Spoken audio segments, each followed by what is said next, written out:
हम रट्टा मार आज उसके अगले भारत की 2011 आपने पीवाईक्यू का एनालिसिस किया होगा तो देखा होगा कि जनगणना से रिलेटेड क्वेश्चन आपको मिलता ही मिलता है, चाहे एक क्वेश्चन मिले या दो। और कई बार एमपी और इंडिया दोनों की जनगणना मिला के आपको जो है 4 से 5 क्वेश्चन है। तो भारत की जन हम कुछ शुरुआती तथ्य से शुरू करते हैं। पहला, अगर संविधान की बात की जाए, संविधान 42 के अनुसार देश की जनगणना कराने का दायित्व किसका है? संघ सरकार का है। जनगणना संबंधित अनुच्छेद कौन सा हुआ? 246। अब 2011 की जनगणना कौन से क्रम की थी? 15वीं जनगणना। और स्वतंत्र भारत की 7वीं, क्योंकि स्वतंत्र भारत की पहली जनगणना कब हुई? 1951 में। क्लियर है? ठीक है।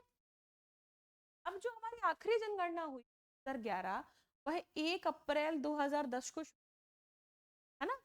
अब उसके आंकड़े देख लेते हैं। आंकड़े कौन से? भाई भारत की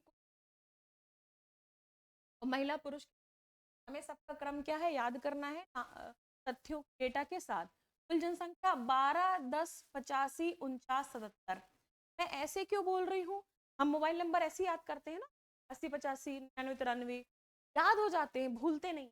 तो आपको ये भी क्या करने हैं मोबाइल के आधार पे? 12, 10, 85, 50, 70। याद हो गया? भारत की जनगणना 12, 10, 85, 49, 70। कोई दिक्कत? कोई। पुरुष महिला कितने के? तो पुरुष कितने? 62, 32, 70, 258। 62, 32, 70, 258। प्रतिशत कितना? तो ऑफकोर्स दादा पुरुषों का 51.47। आप बोलेंगे क्या मैडम ये डिजिट भी याद करें क्या? मैं बोलूंगी बिल्कुल। हम जनगणना के डेटा याद करने में कोई भी कोताही नहीं बरतेंगे, ठीक है? अब महिलाएं कितनी? तो 58, 75, 84, 700। प्रतिशत कितना? 48.53%। ठीक है। थोड़ी समस्या आएगी याद करने में, पर ऐसा नहीं पहली बार एग्जाम दे रहे हो आएगी तो 102 3 बार दे चुके, कुछ तत्व तो पहले के भी याद होंगे। क्या करेंगे? कहाँ से डाउनलोड करेंगे? रक्षा एकेडमी के टेलीग्राम चैनल में जाएंगे, उसको ज्वाइन करेंगे, फ्री ऑफ कॉस्ट आपको सारी रट्टा मार और आनंद सर द्वारा जो सीरीज जा रही है पॉकेट नोट सीरीज आपको मिल जाएंगे। फाइल बना लेंगे और याद करते चलेंगे। अब 2011 की जनगणना विश्व की कुल कितनी थी? 17.5%। क्लियर? अब कुछ कुछ नॉर्मल फैक्ट पे हम बात एकदम बिल्कुल लाइन से याद करते। ठीक। सबसे पहला दशकीय वृद्धि दर 17.7%। जनघनत्व कितना? 382 व्यक्ति प्रति वर्ग किलोमीटर। लिंगानुपात कितना? 943। पुलिंगानुपात 918। साक्षरता 73%। अब पुरुषों और महिलाओं में तो ऑफकोर्स पुरुषों की साक्षरता ज्यादा 80.9%। महिलाओं में कितनी? 64.6%। अच्छा, देश की कुल जनसंख्या में क्वेश्चन बहुत पूछा जाता है, पीएससी आजकल नगरीय और ग्रामीण में बहुत पूछ रहा है डिफरेंशिएट करके। तो नगरीय और ग्रामीण में कितना कितना प्रतिशत जो जनसंख्या रहती है? नगरीय है 31.2%। अधिकांश जनसंख्या ग्रामीण है 68.8%। पर हम देखेंगे कि ये जनगणना कब की है? 2011 की है। अब जो जनगणना होगी उसके बाद कुछ डेटा जो है चेंजेस हमको पक्का मिलेगा। अब सर्वाधिक राज्य जनसंख्या के आधार पर, ठीक, सर्वाधिक जनसंख्या आप बोलेंगे मैडम 5 क्यों? याद करने। क्लियर? यूपी, महाराष्ट्र, बिहार, पश्चिम बंगाल, आंध्र प्रदेश। यूपी, महाराष्ट्र, बिहार, पश्चिम बंगाल, आंध्र प्रदेश। क्लियर है? यूपी, महाराष्ट्र, बिहार, पश्चिम Bengal, Andhra Pradesh. Clear? PMWA, PWA। Clear? अब न्यूनतम जनसंख्या सबसे कम। अच्छा, डायरेक्ट क्वेश्चन है कि भाई अधिकांश जनसंख्या डायरेक्ट। क्लियर? निम्नतम जनसंख्या कहाँ? तो सिक्किम। भाई छोटा सा देश है, छोटा सा राज्य है वो सिक्किम। कितने लोग? कम हो गया। अब न्यूनतम सिक्किम, मिजोरम, अरुणाचल प्रदेश, गोवा, नागालैंड। क्लियर है? आप देखिए मैक्सिमम इसमें ईस्ट इंडिया है, ईस्टर्न इंडिया के स्टेट है, एक बस गोवा आ गया। क्लियर है? तो याद हो जाएगा। अब हम 10 वाले, अच्छा ये कैसे पूछ सकता है, बढ़ते क्रम में, कैसे कैसे, बढ़ते क्रम में जमाइए, ठीक, घटते क्रम में जमाइए, तो हमें 5 याद करने हैं। अब आ जाते हैं ज्यादा वृद्धि भी ईस्ट, कहाँ, मेघालय 27.9%, बाद अरुणाचल प्रदेश दूसरे नंबर पर है, बिहार, जम्मू कश्मीर। आप मुझे बोलेंगे क्या दशकीय वृद्धि दर में भी पांचों याद कर लें क्या, तो नहीं, मैंने लिखे जरूर है, आप कर पाए तो बहुत बेहतरीन होगा, नहीं भी कर पाए तो आपको मैक्सिमम 3 जरूर कर। क्लियर? मेघालय, अरुणाचल प्रदेश, बिहार, मेघालय, अरुणाचल प्रदेश और बिहार, यानी क्या बन गया, बन गया, याद हो जाएगा, मेघालय, बिहार। ठीक, अब न्यूनतम, तो भाई नागालैंड, केरल, गोवा, आंध्र प्रदेश और सिक्किम, पर हम 3 पहले के याद करेंगे, तो नागालैंड, केरल और गोवा, एनकेजी, एमबी, एमएबी और एन। अब देखने वाली बात यह है कि नागालैंड की दशकीय वृद्धि दर ऋणात्मक रही है। क्लियर? तो डायरेक्ट क्वेश्चन पूछ सकता है किस राज्य की दशकीय वृद्धि दर 2011 की जनगणना के अनुसार ऋणात्मक रही है, नागालैंड। क्लियर है?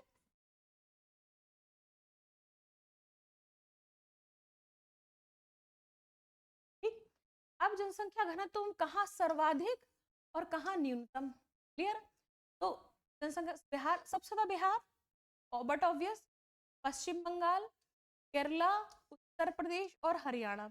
आप देखेंगे 3 ऐसे राज्य हैं तो जनसंख्या में भी ना थे, जब हमने सर्वाधिक जनसंख्या देखी थी तब भी 3 राज्यों का नाम था, तो बट ऑब्वियस सी बात है कि इनका नाम होना जरूरी। ठीक, बिहार, पश्चिम बंगाल और केरला, बिहार, वेस्ट बंगाल और केरला। क्लियर? अब न्यूनतम में अरुणाचल प्रदेश, यहाँ आप देखेंगे यहाँ सारे ईस्ट इंडिया वाले हैं, अरुणाचल प्रदेश, मिजोरम, सिक्किम, मणिपुर, नागालैंड, वहां लोग बहुत आराम से फैल फैल के रह रहे हैं, 1 वर्ग किलोमीटर पे लोग घुसे नहीं पड़े हैं। क्लियर? बहुत आराम से रह रहे हैं। अरुणाचल प्रदेश का डायरेक्ट क्वेश्चन, सर्वाधिक जनसंख्या घनत्व तो बाहर में तो बिहार, न्यूनतम जनसंख्या घनत्व अरुणाचल प्रदेश है। अब पढ़ते बाद लिंगानुपात, भाई जहां सबसे ज्यादा पढ़े लिखे लोग, लिंगानुपात सबसे ज्यादा वहां का। केरला 1084, केरला ही 1084 है, यानी कि एक फैक्ट यहाँ ये भी निकल के आता है कि सिर्फ केरल ही ऐसा राज्य है जिसका 2011 की जनगणना के अकॉर्डिंग जो लिंगानुपात है वह 1000 से ऊपर है। क्लियर? उसका तमिलनाडु और फिर आंध्र प्रदेश, आप देखेंगे तीनों कहाँ के स्टेट है। क्लियर है? ठीक, अब न्यूनतम हरियाणा 789, फिर उसके बाद जम्मू कश्मीर, हम देखेंगे जम्मू कश्मीर तब राज्य था, 2019 क्या बना, यूनियन टेरिटरी, पर उसके हिसाब से जम्मू। क्लियर है? फिर सिक्किम। क्लियर है? पढ़ते हैं। अब शिशु लिंगानुपात की जाती है जो 0 से 6 वर्ष हो। क्लियर है? मैक्सिमम 6 वर्ष तक के बच्चों को। सर्वाधिक कहाँ, तो अरुणाचल प्रदेश 72, और न्यूनतम कहाँ, तो वही हरियाणा। क्लियर? आपको बढ़िया करना, शानदार तरीके से क्या करते जाना है, पढ़ पढ़ के। अब साक्षरता दर, जहां पढ़े लिखे, अभी मैंने बोला कि पढ़े लिखे कहाँ ज्यादा, तो केरला में 94%, दूसरा नंबर कहाँ, मिजोरम, तीसरा किसका, गोवा का, AMG। क्लियर? अब न्यूनतम बिहार, उसके बाद अरुणाचल प्रदेश, के बाद सीधा कहाँ किसका, क्या, राजस्थान। ठीक, तो सर्वाधिक, सर्वाधिक साक्षरता केरल, न्यूनतम साक्षरता बिहार। क्लियर है? अब कुछ साथ में, अच्छा टेरिटरी हम अलग से देखेंगे, ठीक, साथ में। अब सर्वाधिक, अच्छा शहरी और ग्रामीण जनसंख्या का देख लेंगे। सर्वाधिक ग्रामीण जनसंख्या प्रतिशत है, ध्यान दीजिएगा परसेंटेज वाइज, सर्वाधिक ग्रामीण जनसंख्या जनसंख्या रहती है परसेंटेज वाइज हिमाचल प्रदेश में, उस राज्य की 90% जनसंख्या जो है वह ग्रामीण है। क्लियर है? पर दूसरा number but obvious Bihar. Clear है? अब न्यूनतम नगरीय जनसंख्या परसेंटेज वाले, नगरीय जनसंख्या जहां परसेंटेज, दूसरा आंध्र प्रदेश। क्लियर है? अब देखते हैं सर्वाधिक नगरीय जनसंख्या वाले 5 राज्य। ये प्रतिशत नहीं है, नगरीय जनसंख्या की बात की जा रही है डायरेक्ट, यहाँ परसेंटेज नहीं है। सर्वाधिक नगरीय जनसंख्या महाराष्ट्र, यूपी, तमिलनाडु। महाराष्ट्र, यूपी, अब सर्वाधिक नगरीय जनसंख्या प्रतिशत कहां पर है? गोवा।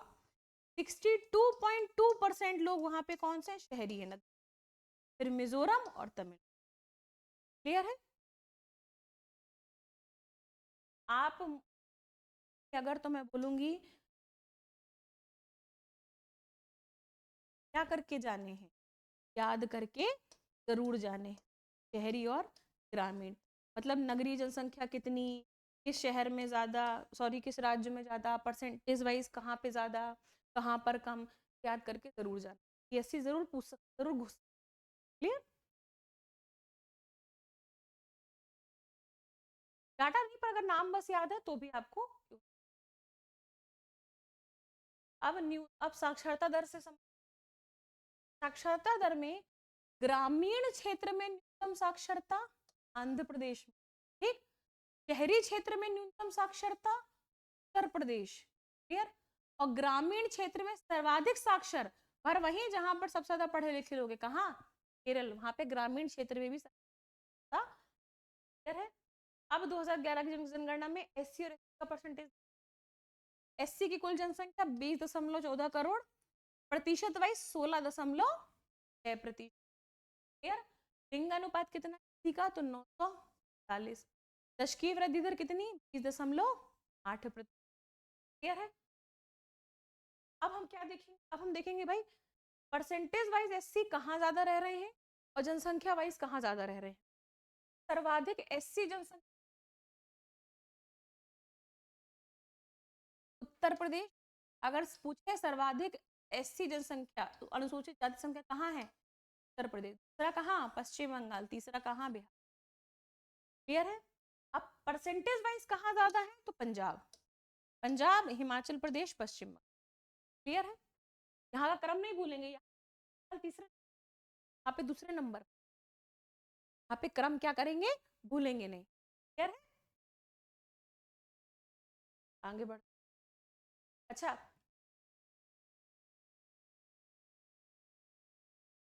भाई नागालैंड और अरुणाचल प्रदेश में कोई भी शेड्यूल कास्ट नहीं है।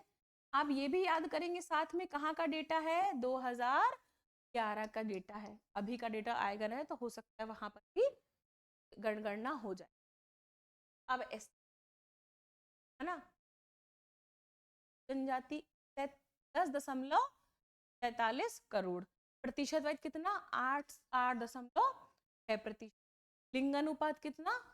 तो दशकीय वृद्धि दर कितनी? 23.7%। 23.7%।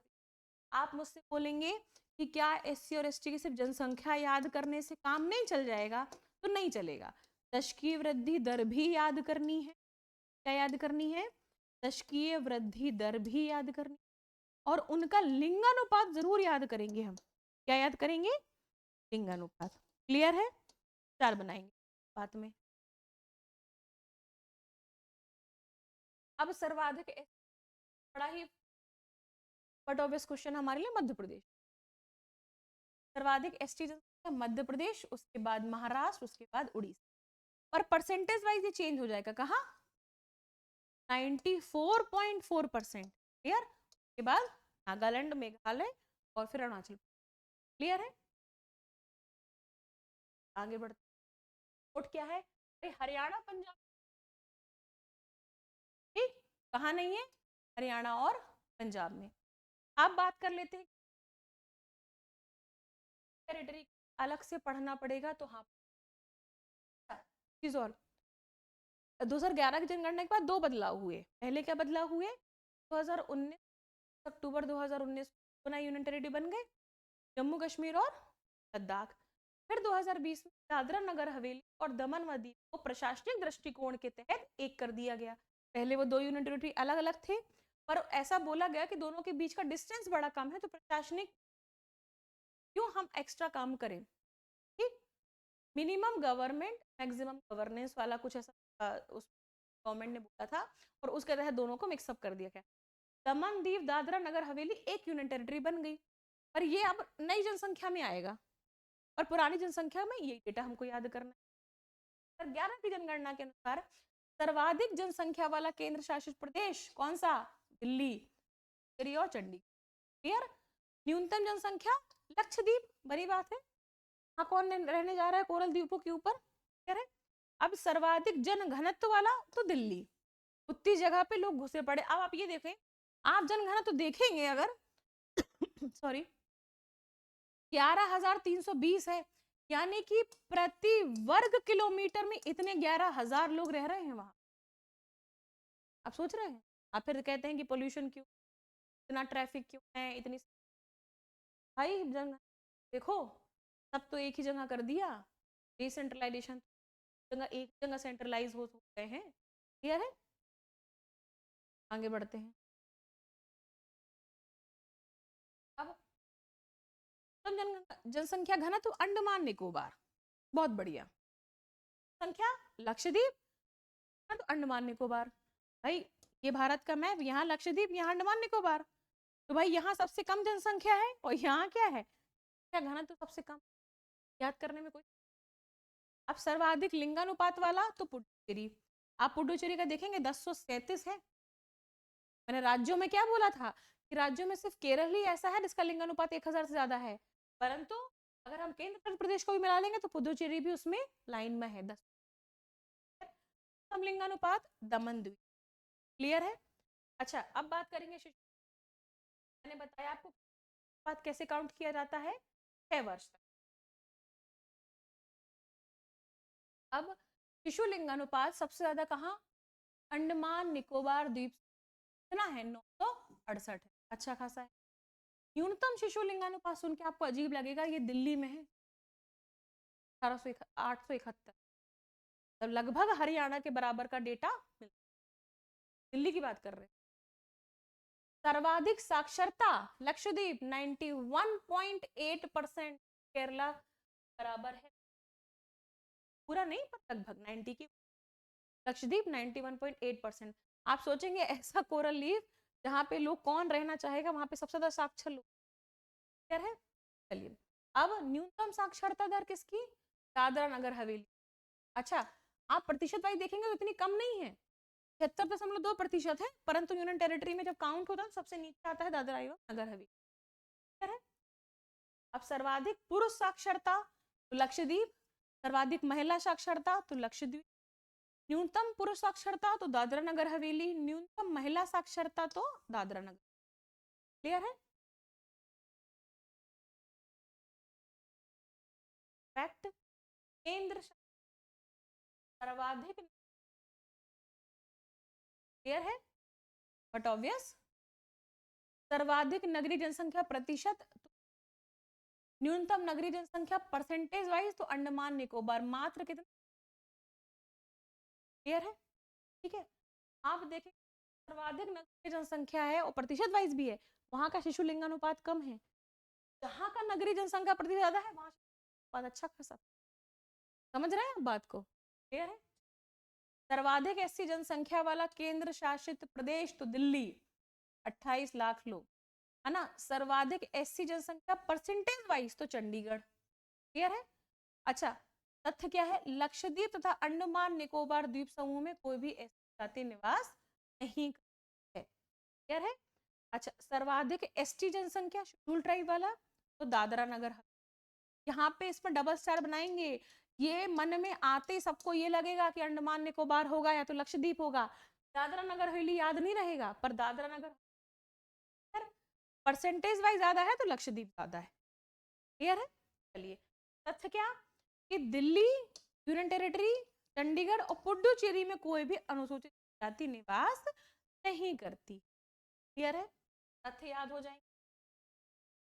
चलिए अब अन्य महत्वपूर्ण तथ्य कुछ। रणनीति बैच टेस्ट, मैं आपसे हर हर क्लास के बाद बोलती हूँ, और आगे भी आप टेस्ट सीरीज जरूर ले लें, बहुत जरूरी है टेस्ट सीरीज लेना। 100 टेस्ट आपको मिल, आराम से घर बैठ के टेस्ट पेपर लगाइए, डायरिया बना लीजिए, जो नहीं उसमें नोट डाउन करते चलिए, ठीक है। आ जाइए अब, स्वतंत्र भारत की पहली जनगणना कौन सी थी? 1951। कब चालू हुई थी? 9 फरवरी चालू हुई थी और 28 फरवरी तक हो भी गई थी। इतने दिन में लोग ही कितने थे? ये जनसंख्या थी हमारी तब।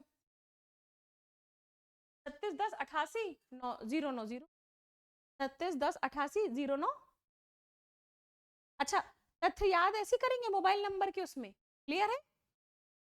सभी जनगणनाएं कैसे होती हैं? भारत जनगणना अधिनियम 48 के तहत, क्लियर है। अच्छा एक चीज और, 1951 की जनगणना थी, उसमें जम्मू कश्मीर राज्य को पूरी तरह से क्या किया गया था?